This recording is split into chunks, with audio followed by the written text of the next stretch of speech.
Hello friends, this is Manish Chauhan from jagoinvestor.com. In this video, I'm going to share with you a very important document called as master document list. Some people call it as black box also. It contains all your important documents, information, all your investment details, login ID, password, whom to contact in case you're not there, things like that. And I think it is a wonderful document to share with your family because in case there is any early demise in the family of the main breadwinner, what happens is a lot of family members have no idea about where are the investments, how to find them, and it takes a lot of months and a lot of pain, and I would say a lot of struggle in just to find out the information. Forget the claiming part, that's a different thing. So every person should make sure that they create this document and their family has access to this, and this is also updated on a regular basis, at least in 3 months or 6 months. I think 6 months is totally fine. It is doable. It takes hardly 10-15 minutes, not more than that. So this is a very important exercise. So what all it has, let me just show you very briefly. So it has all your important documents, their numbers, their IDs, where it is kept. You can also upload the scanned version and you can link it. The image can be linked. So it is also one thing you can do. It's an optional thing. Apart from that, whom to contact, your CA, your doctor, your relationship manager, your important office colleagues, your life insurance agent, financial planners, things like that.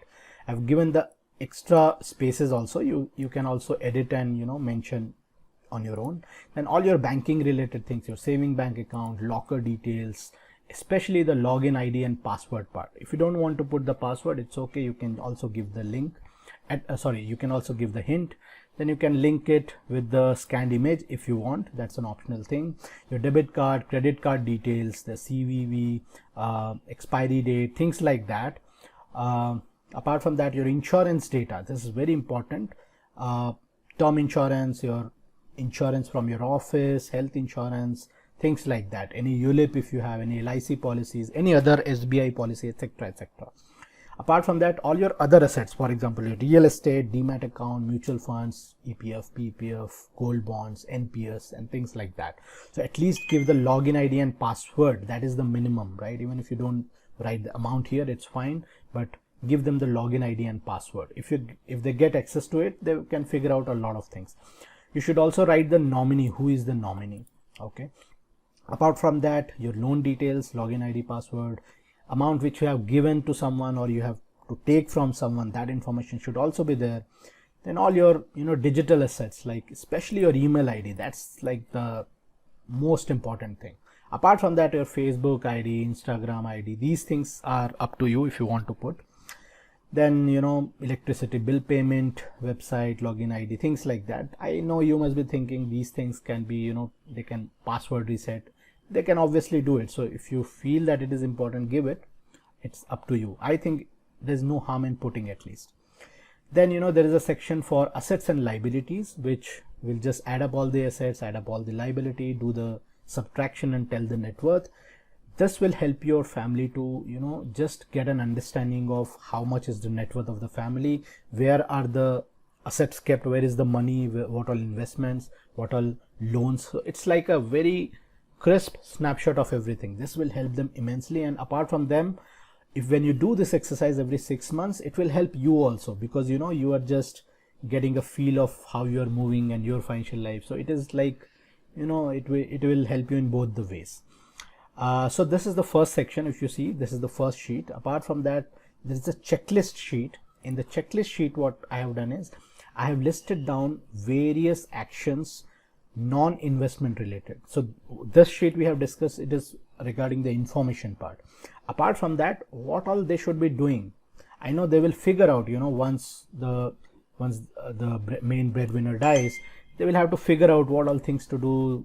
We have to get this document, that document, and then what to do with locker and what to do with your office insurance, or if there is any unpaid leaves or the last salary they have to go. So this is like I have just thought about it. I have also taken help from a lot of people on Twitter, and from my team I have asked. I have just listed down a lot of things. I have listed down around 27 things. Okay.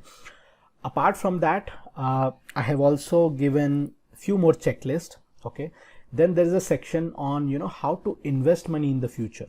So a lot of families are not aware about, you know, what to do after the main person has gone. Ideally they should be having the knowledge, but let's understand that this is the reality. A lot of people don't know. So what I have done is I have just written a very simple things, what all they should be doing, how to invest, how to look at fixed deposits, how to look at mutual funds, how to look at pension plans and things like that. Very brief. Apart from that, I have given few links of some good books, some good podcasts, some good ebooks. Okay, some of them are written by us also, and some of them are written by some other authors also. Okay, other content creators also. So that will help them if they want to try. Apart from that, we have put a small checklist of, you know, what all things, possible things which can be there to claim. So your family can just have a look and say, okay, this is applicable, this is not applicable. Okay, so that is one thing. Apart from that, we have wrote down the process to claim different things. So there are 8 different sheets you can see on the screen. There's life insurance claim, bank account claim, property claim, the mutual fund claim, PPF, EPF, your demat account, and your NPS account. For these 7-8 things, we have just listed down what all things to be submitted, where to be submitted, what is the step. Very brief, it's very brief, but you know, we thought that this one document, if it has all this information, it will be extremely good. So we have done our job, but that is like, you know, 5% of the job. The 95% of the job is now on you. You have to fill up this information, and I really encourage you to sit with your spouse or any of your family member on one Sunday. Just spend 2-3 hours, not even 2-3 hours, maybe even if you put 1 hour, it will be good enough. Okay, just let them be aware of what all you have, what are the idea, involve them. Okay, and then this is a Google sheet. I will give a copy link. Okay, once you click on that link, it will ask that, do you want to copy this in your own Google Drive? If you say yes, it will get copied and you will have your own personal copy. Okay, after that you can go to share and you can share it with your own spouse. I'm assuming that you have a Gmail ID. Most of the people have, hence I have chosen this. Share it with them. Now whenever you update this in 3 months, 6 months, your spouse already has the access to it. So in case something happens to you, don't worry, they already have the access. Okay, so this is one of the thing. One more important thing is that, you know, please share this with more and more number of people. If you know anyone who has lost someone, they might be in search of this information, please give this document to them. Okay, and please share this. With that, I would say thanks a lot, and see you. Bye.